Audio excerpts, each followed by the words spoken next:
Bismillahir Rahmanir Rahim. The name of Allah, the Beneficent, the Most Merciful. I'd like to welcome you, dear viewers, to another in our series, The Forces of Evil. Assalamu alaikum wa rahmatullahi wa barakatuh. May Allah's peace and blessings be on each and every one of you.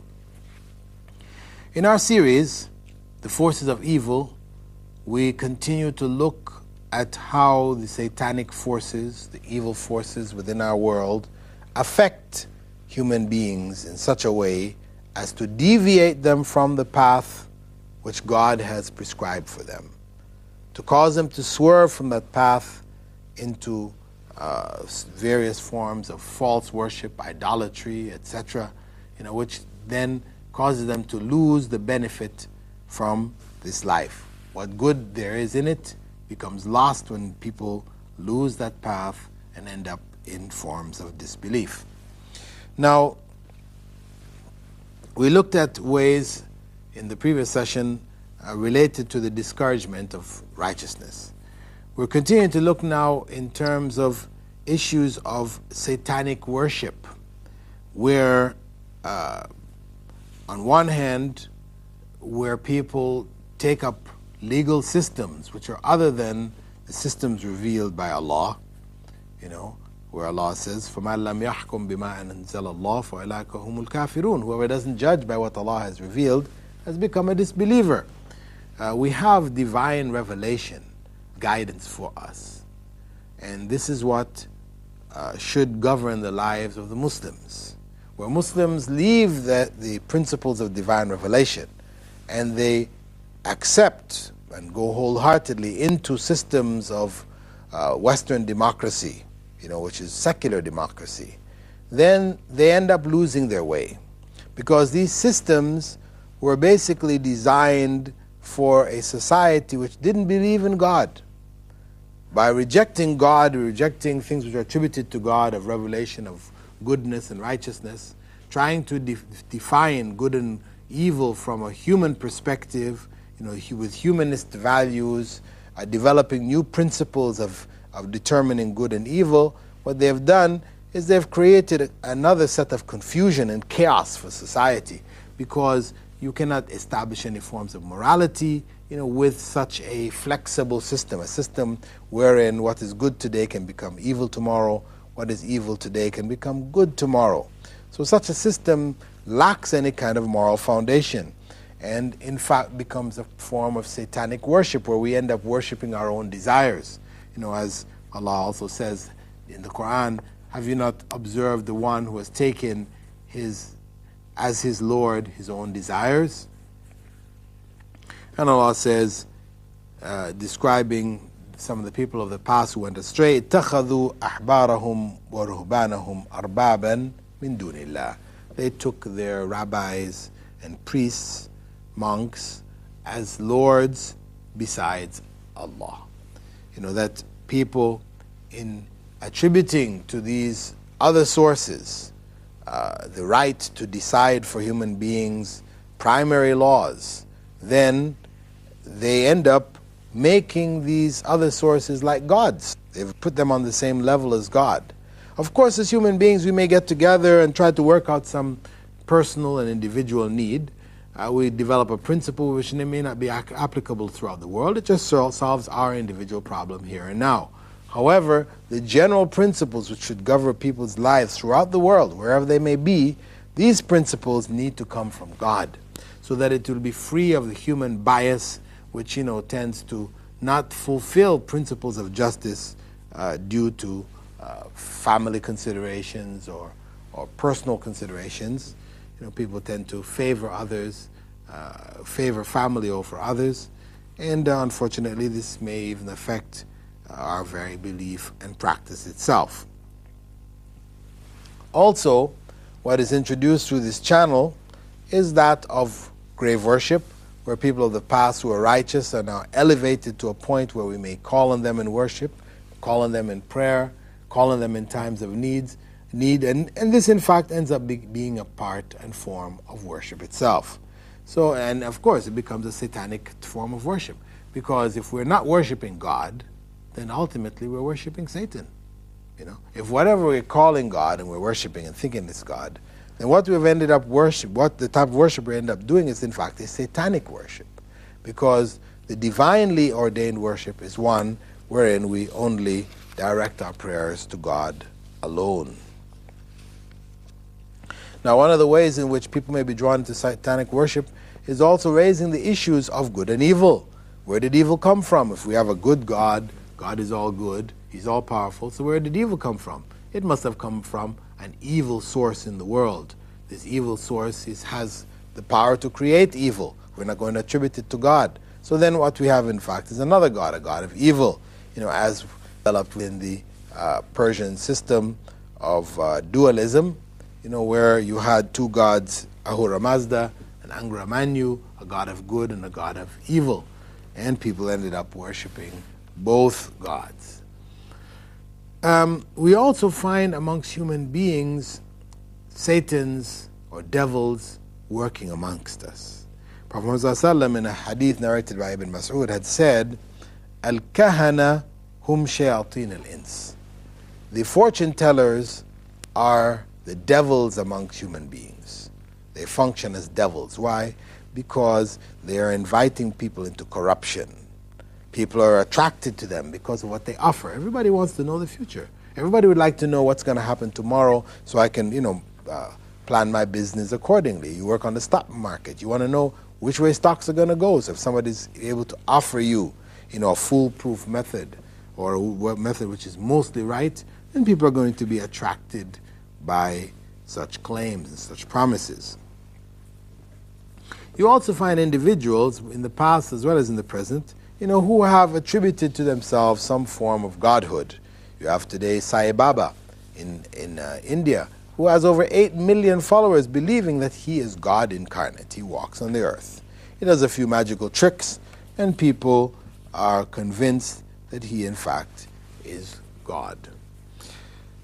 We also have, in recent times, we have individuals like Sheikh Nazim al-Kubrusi, supposedly of the Naqshbandi Sufi order, who promises his followers, a variety of promises. They believe he can be in different locations at the same time. He promises them that when the time comes to die, he will take their soul to the angel of the next life. And that when we are being questioned in our state of the grave, that he'll be there to give us the answers, to prompt us with the answers. So he's sort of promising his followers guaranteed paradise if they submit their wills to him. These are various individuals who are involved in deviation, who act as satanic forces amongst human beings, and who call people ultimately to some form, shape or form of satanic worship, what we would call satanic worship. Because as we said in the very beginning, if we're not worshiping God, then we're worshiping Satan. Though we may call the gods we're worshiping a variety of different names, whether we call them Ganesh or Krishna or whatever, we give them those type of names, or we give them some other names, of other gods or spirits or whatever. It doesn't matter what name we give them. In the end, if we end up worshiping these individuals, they become a part and parcel of our worship, then we have destroyed our faith in God and in fact ended up worshiping other than God. Because these forces that we may think to worship are just equivalent to human forces. They depend on God for success and failure in their own lives, and they were creatures of God. They're not gods. They do not contain within themselves even the powers of God. So this basically, we could call this the fourth characteristic or the fourth area in which the satanic forces operate and create amongst humans some kind of confidence about something which is in fact satanic in its core, something which will bring them closer to disbelief than bring them closer to Allah. Because the way that the Prophet left is a very simple way. It's not very complicated. The pillars of Islam, pillars of Iman, how to do them, etc. They're very simple. Though it's a little elaborate, you could need somebody to explain it to us. But once we've understood it, it's very, very simple. Satanic force try to make it complicated, make it confused, bringing in opinions, etc., of individuals who had no evidence to support their opinions. So in this way, Islam, which is very clear, very pure, becomes adulterated and it loses its appeal and its attractiveness in the sight of people. So this constitutes our fourth basic area. Now, having looked at the various areas or various ways by which satanic forces attack us, we need to learn how to prevent these forces from operating amongst us. And I will begin by suggesting one primary preventive method, and that is that we fear Allah and not these forces. Yeah, the forces are around us. We cannot stop them from being there. But that our fear of Allah should precede all else. And we have a verse in the Quran in which Allah says there, وَأَنَّهُ كَانَ رِجَالٌ مِّنَ الْإِنسِ يَعُوذُونَ بِرِجَالٍ مِّنَ الْجِنِّ فَزَادُوهُمْ رَهَقًا. Indeed, there were some among men who sought refuge in some among the jinn, but they, the jinn, only increased their fears. Whenever people, in those days, whenever people used to enter a valley, they would seek refuge in the jinn that resided there in the valley, so that the jinn would not terrorize them in their passing through. So they ended up, by depending on the jinn and calling on the jinn, in fact they ended up worshipping the jinn. So our first preventative method is that we fear Allah and not the jinn, that our fear should be directed towards Allah. It is the fear which helps to produce love in our hearts, because the love and the fear of God are two sides of the same coin. Love has to be there to do our righteous deeds. Out of love, ultimately, is what we strive for. Doing it because we've been commanded to do it is the basic. But doing it out of love of God, seeking to please God, this is the higher level.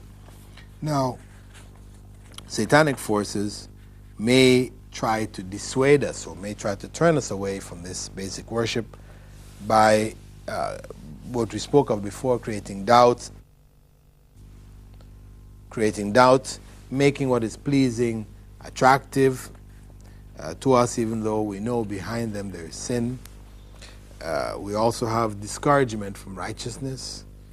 And we also have where the satanic forces will influence even our dreams and our concepts. So what we need to do is to fear Allah.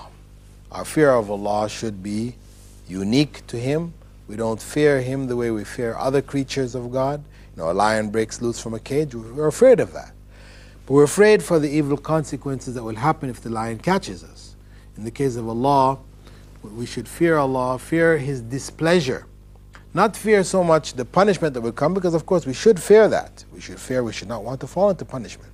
However, even more important, even though we don't necessarily know the reward of a particular act, but we know that it is something which has been prohibited, that one who doesn't do it is rewarded, it's enough for us to try to do the things which are more pleasing to God, the things which will bring us into groups with other people who are striving to do the same.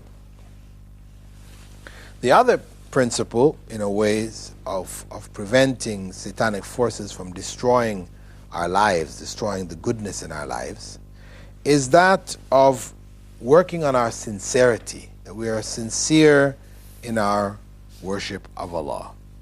That it is only in that sincerity, if we have the correct knowledge of who Allah is, that we can really attain the true rewards from Salah. It has to be based on sincerity. And as Allah has told us in the Quran, وَمَا أُمِرُوا إِلَّا لِيَعْبُدُوا اللَّهَ مُخْلِصِينَ لَهُ الدِّينَ. They were only commanded to worship Allah, making the religion sincerely for Him. So this is this other area we have to work on, the area of sincerity, an area which each and every one of us lacks to varying degrees. The more we lack it, the less we are inclined to prayer. The more we have it, the more we are inclined to our prayers themselves. Now, the other area which could be added to this of preventative areas is that of using the various supplications which the Prophet gave in our daily walk of life, whether it be going to the bathroom, things concerning the home, and we're going to look at the home issues in more detail, but even things concerning outside the home, where Allah has told us through His Prophet ﷺ that there is danger, there are satanic forces and harm out there if we don't try to keep within certain bounds. For example, the Prophet ﷺ had said that we should bring children in from the outside about an hour before Maghrib, and neither ourselves nor our children should be left outside of the home after Maghrib. It's a basic teaching of the Prophet.